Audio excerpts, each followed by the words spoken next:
Hey everyone, Rob West here. You've heard me talk about faith and finances for years, and a common question I get is, how can I align my faith values with my banking decisions? Well, we recommend our friends at Christian Community Credit Union who've been serving Christians for over 67 years. Visit joinchristiancommunity.com to learn more. That's joinchristiancommunity.com. Membership eligibility required. Accounts are privately insured up to $250,000 by American Share Insurance. This institution is not federally insured.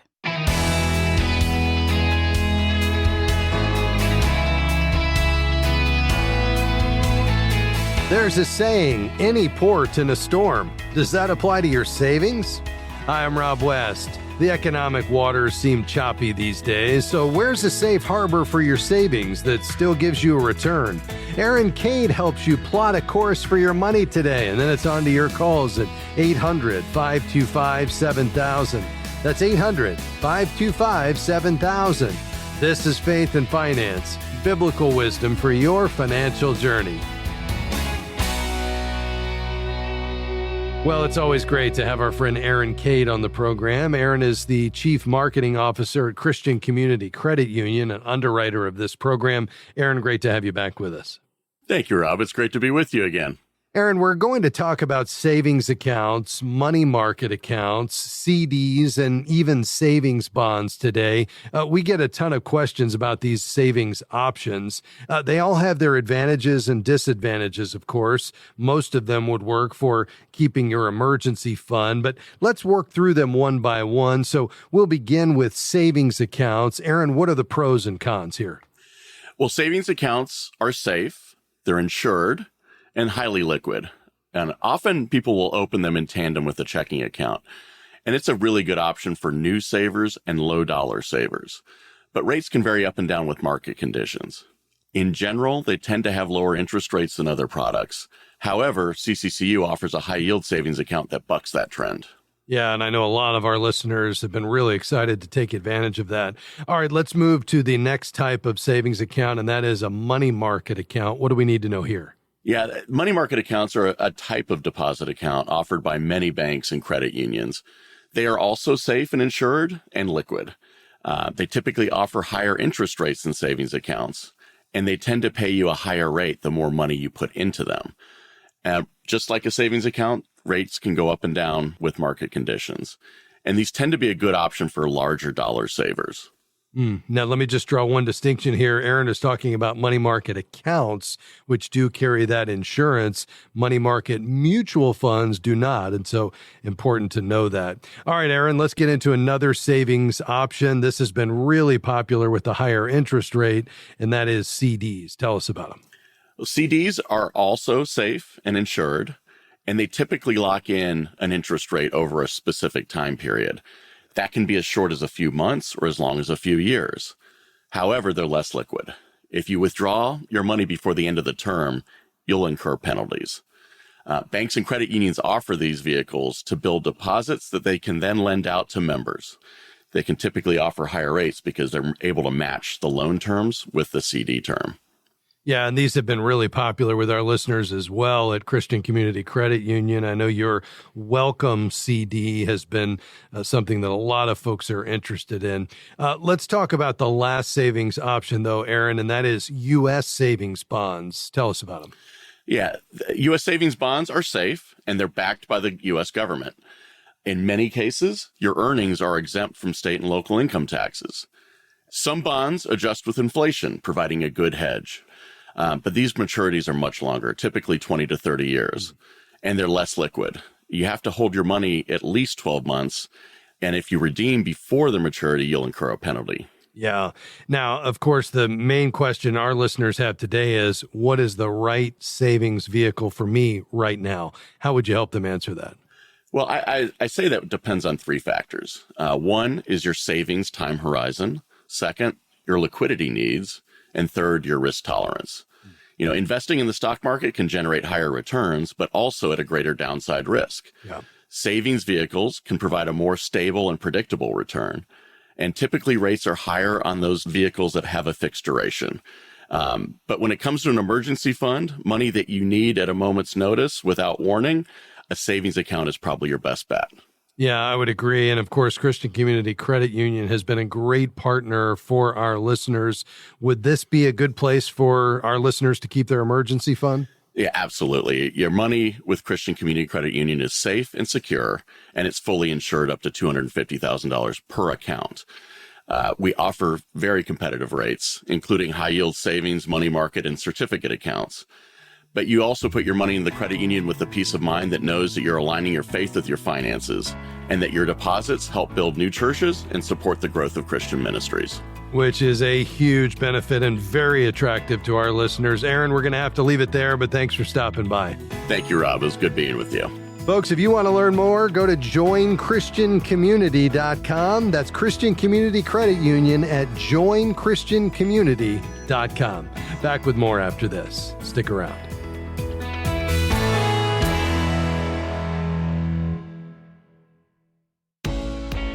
What's most important to you when it comes to choosing your financial advisor?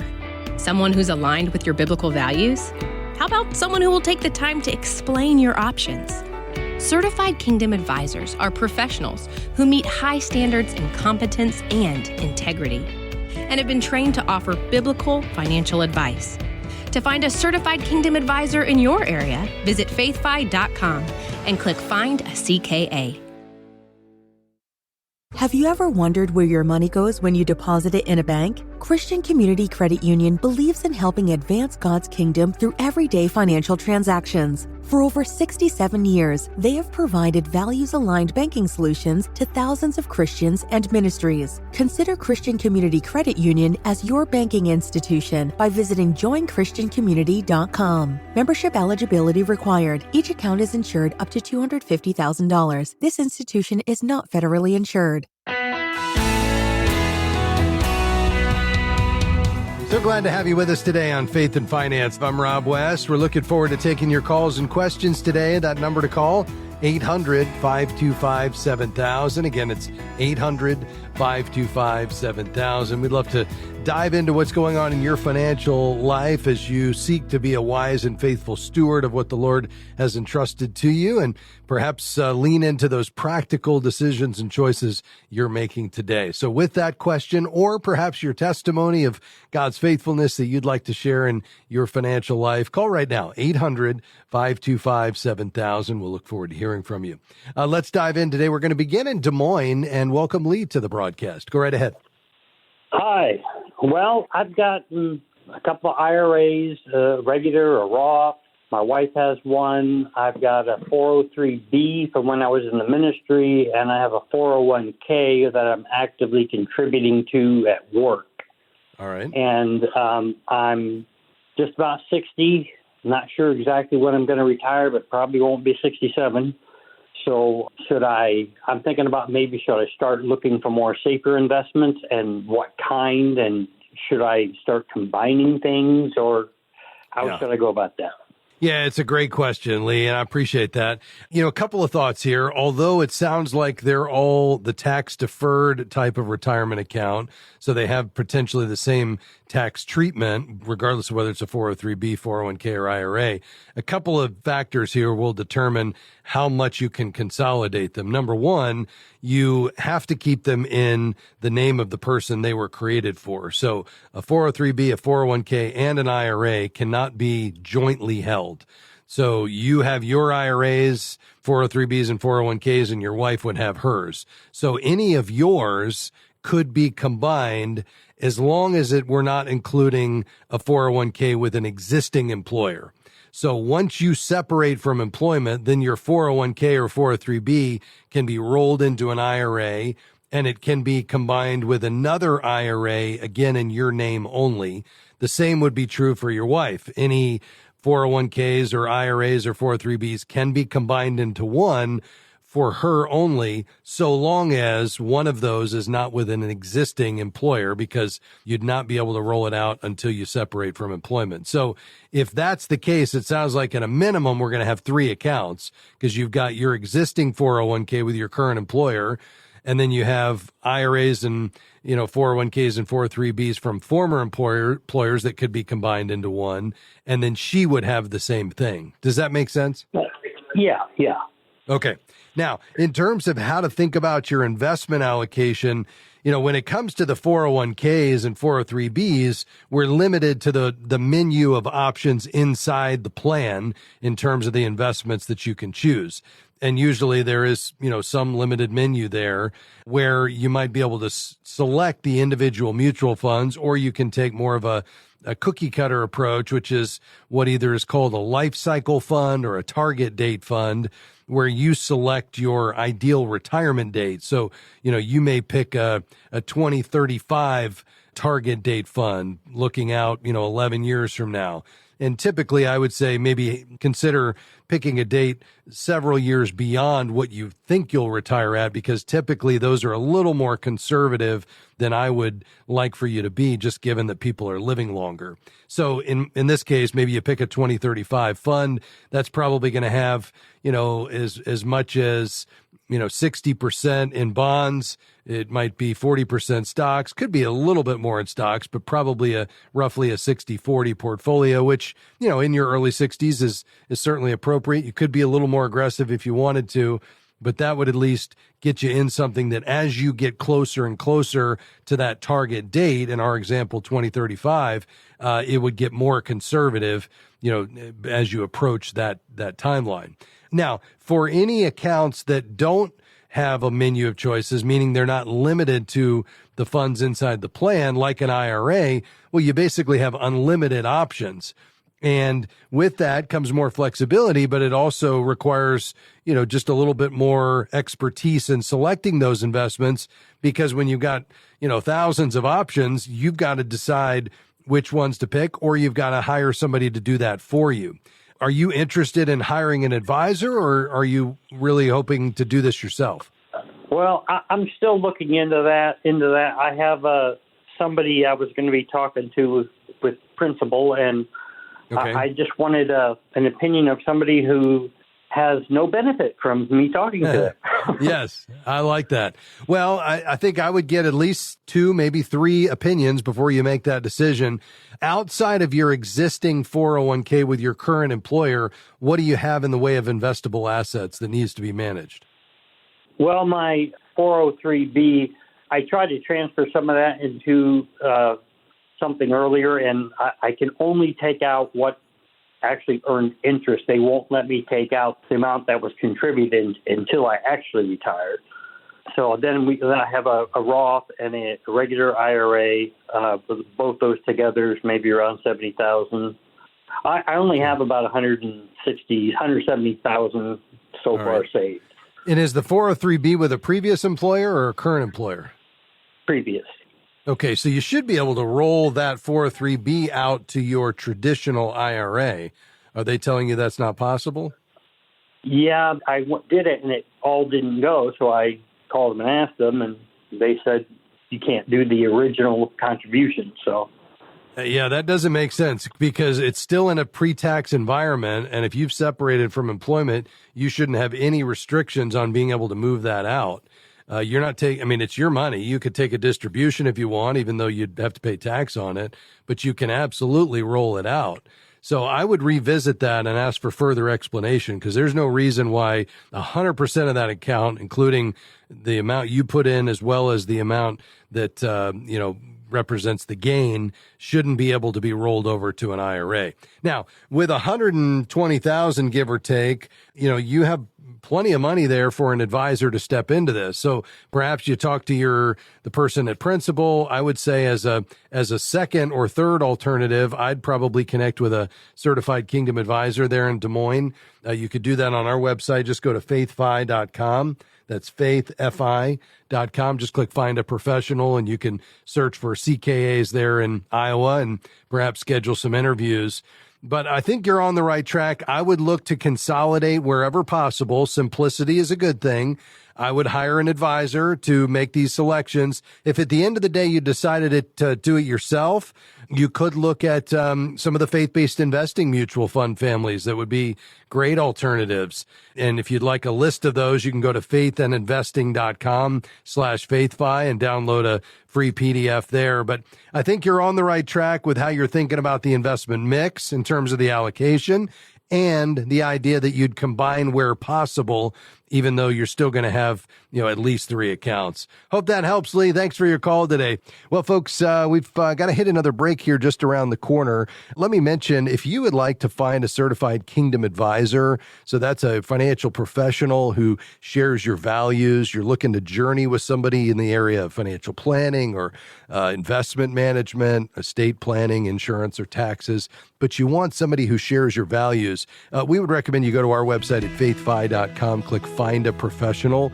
And we just added a feature that allows you, when you're selecting a CKA, to say, I only want a CKA who can do faith-based investing, to ensure that they offer that type of investment strategy. You can make that selection right there as you get your list. faithfi.com, click Find a Professional. Back with another segment right after this and more questions. Stay with us.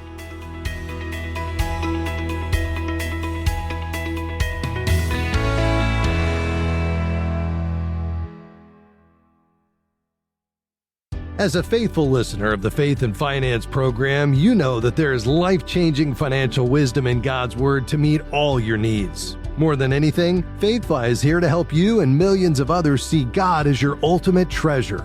As a nonprofit, we're grateful for our partners that help expand our outreach every month with their generosity. Has God provided financial answers for you through this ministry? Please consider becoming a monthly partner by visiting faithfi.com and clicking Give. We are grateful for support from Praxis Mutual Funds. Praxis Mutual Funds has 7 impact strategies that are designed to create positive, real-world change. More information is available at praxismutualfunds.com. The fund's investment objectives, risks, charges, and expenses are contained in the prospectus and summary prospectus. This and other information is available at praxismutualfunds.com. Investments involve risk. Principal loss is possible. Foreside Fund Services, LLC.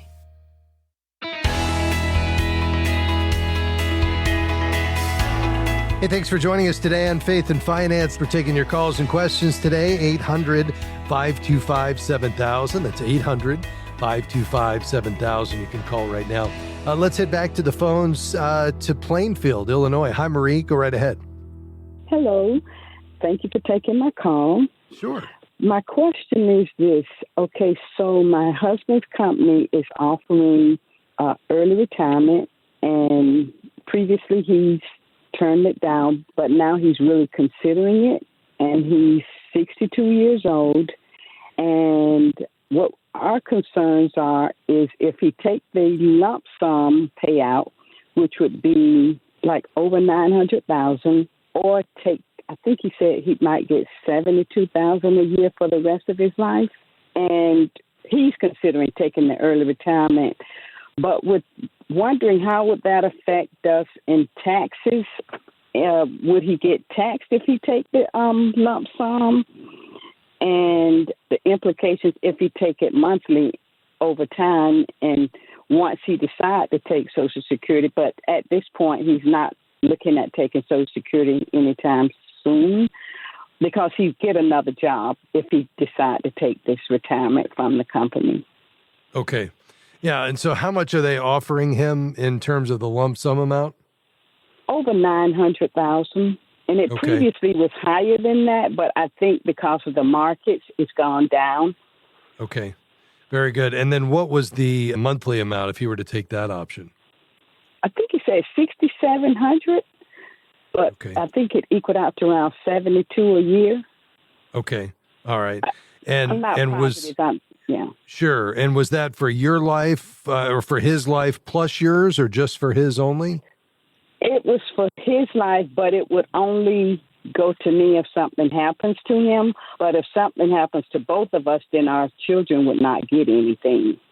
Yeah. Okay. But you would continue to earn it if he were to pass away. That's what he says. Yeah. Okay. Yeah, very good. I think this is something certainly to look at. I mean, if he takes the lump sum, you should be able to roll it over. And so it wouldn't be a taxable event until you pulled it out. If you take just the monthly income stream, that is going to be taxable. So they'll both be taxable when you receive them, but you won't be penalized by taking the lump sum if you roll it over to an IRA. So you keep it in a tax-deferred environment. The question is, would you rather have the income, the guaranteed income stream for life, or would you rather have, access to the money that you could tap into more of it if you needed it?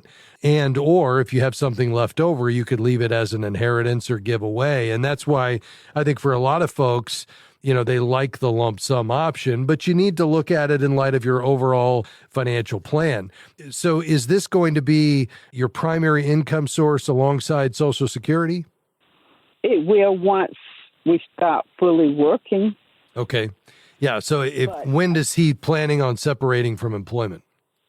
It will be within the year. Okay. Yeah. I'm not like a full year time frame. Okay. Yeah, very good. What I would recommend, Marie, just because there's so many moving parts on this and it's far more complex than we'd have time to address here together on the air, I'd recommend you get with an advisor from a planning standpoint, not necessarily investment management, although if you take the lump sum, you are going to need somebody to manage the money. But I think the first exercise is really around comprehensive financial planning, where you would look at what are your expenses going to be in retirement? What income sources will you have? What the right time to take Social Security is? And then look at the lump sum versus, the monthly income stream. And there's a way to calculate, which is better in your situation, just based on, the present value of that future income stream versus getting the lump sum and being able to take that and have more access to it. And to your point earlier about having something left over potentially, if you can just live off the income that you could pass on, as opposed to giving that up because, with the payout, it goes away after you both pass away. So, I think working through all of that and having a plan where you can see the numbers, you can bring your income and expenses into it, you can talk about your values and where the Lord is leading you in this next season of life, talk about long-term care and what that might look like if one or both of you needed long-term care, whether that was in-home care or full nursing care. There's just a host of issues that need to come in here. And I think as a part of that planning process, it will become clear which is the better option. Do you all have an advisor that you've worked with in the past? No. All right. Here's what I would recommend. I would recommend you go to our website at faithfi.com. That's faithfi.com. And right there at the top of the page, it'll say find a professional. And what you're going to want to do is search for a certified Kingdom advisor in your area. Now, CKA is the designation that we recommend. This is 1,500 financial advisors across the country that have met high standards in character and competence. They've met experience requirements. They've had a pastor reference and a client reference and a regulatory review. Plus, they've been trained to bring a biblical worldview of financial decision-making. It's the only financial services industry designation, Marie, for biblically wise financial advice. And what I would do is find 2 or 3 near you there in Illinois, interview them, find the one that's the best fit. And again, what you're looking for initially is somebody that can just do the planning for you, and you're just going to pay them for their time. And then based on what you all decide, then you may need investment management down the road.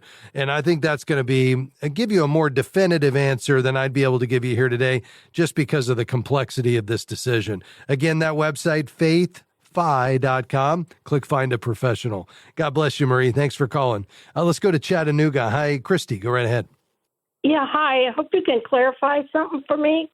Someone told me that I can collect on my husband's Social Security. I am 68, he's 61, working, and my benefits are really low. I was a stay-at-home mom, didn't have a lot of work experience out of the home. So is that true?